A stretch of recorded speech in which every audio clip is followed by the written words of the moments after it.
Today we're talking about base coat stencils and brushes. Our stencils and brushes were created to make base coating of shapes and patterns quick and easy. Let me show you a quick example of how base coat stencils work. We start with a basic shape, and using a stencil we're going to create that shape. Then on top of that we're going to add additional elements, and they could be scarves, hats, there's all different kinds of elements, background things that you could put in. And then we're going to take that shape, and now we're going to do what painters do, and we're going to add our shading and highlighting and add all the different techniques to basically finish off our project and make it complete. The whole idea behind base coat stencils is the stencil is not the finished product. The stencil is only the base, and that's where we get started.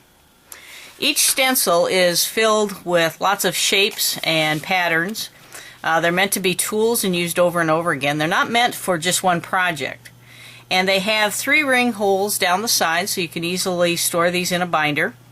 Our line started in 2004 with 4 basic stencils and has now grown to over 140 different types and styles to choose from. And now let's go through some of the basics. First of all, you're going to pick a shape. And I started with, I've already got a snowman down here, and so I'm going to add an additional little snowman over to the side. And what we're going to do is now we're going to load our brushes. Now our brushes are different. Our brushes basically have a few more bristles than what you're going to find in a lot on the market. These are very full brushes and have a lot of body and stiffness to them. They basically work great on any of the hard surface because they're soft enough, but they also have enough weight to them or firmness to them that they work fantastic on fabric. They basically come in 4 sizes. We've got a 1-inch brush, we've got a 5/8, we've got a 3/8, and a 1/4. Now your 5/8 and 1-inch should basically be your go-to brushes for a lot of objects. And the reason being is you want to choose the largest brush you can for an area. You want to cover as much territory as possible. A lot of times people pick the smaller brushes because they feel they're easier to control. The whole thing is if you learn how to load the brush and you learn how to put the paint onto the stencil, you don't have any problems with the large brushes, and they actually work more efficiently for you. So what you want to do then with this shape is then I'm going to go ahead and get some tape, and you're going to tape around and protect the area around the outside of the stencil. Any place you don't want paint to get into, you're going to put this tape down. Now, we tape things down. I don't like to use adhesives and things to my stencils because I like to use them where I can flip a stencil and use both sides. And sometimes when you put tacky stuff onto a stencil, it never really comes off, and so I have chosen not to do that.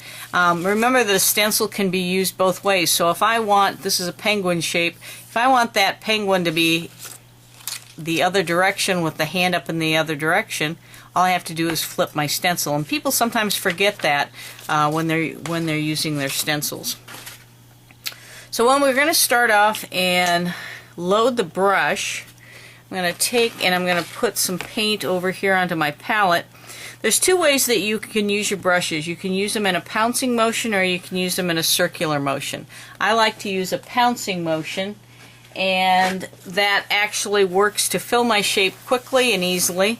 And get a paper towel there. I'm going to pounce into my paint, and I'm going to load that brush and fill it with paint. Now you're going to see wetness onto that brush. You don't want to go to your project with that wet paint. It's going to become too much. And the number one problem with stenciling, or the thing that people complain about, is that they usually have paint that goes underneath a stencil. If you load your brush correctly, you're not going to have that problem. We're also going to start in the middle of whatever object we're using. Okay? By starting in the middle of the object, you're not going to have that wet paint go underneath. You're going to get and deposit that in the middle. Now when we get to the outside of your object, you're going to take and lighten up your pressure, and that is going to allow you to basically not have that paint go underneath. Then we can use a fan to dry the stenciled area a little bit quicker.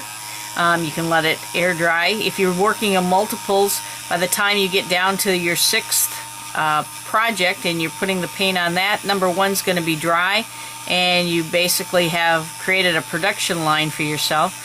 When you're stenciling, you notice the paint will also dry a lot quicker than putting it on in the traditional manner with the brushes, and so that also helps in saving you some time. Now, as long as that's dry to the touch and we've got your paint cured, it's not cold, now we can add our second coat, and we start in the middle again. You notice how now my object is becoming much more opaque, and it's because that second coat now is really going to take it on. Even on dark surfaces, using white, you can use 1 or 2 coats and you are pretty much done, and then you're ready to go on and add all of your shading and highlighting and all the good things. So that's pretty much the basics for doing your a basic shape. Now from that, then I just pull up my stencil, and now I could add all the additional items on there. I want to talk about also using your brushes as dry brushes. And what you want to do in dry brushing, for us, we're going to take out all that excess paint.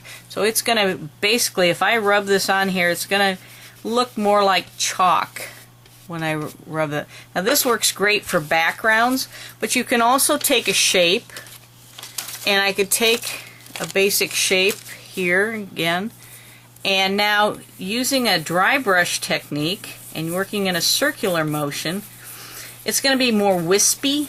It's not going to be as solid. It's going to have maybe a smoother texture to it. But you can also use a circular motion to create your shapes as well. And you can see that just gives a different look to it. Again, our brushes work great for dry brushing in all different areas. And this is the beginning of a whole series of videos of showing what our stencils will do. I hope you picked up some tips and techniques. Come back and join us again, and I hope you have a great day. This is Laurie Speltz. Have a good one.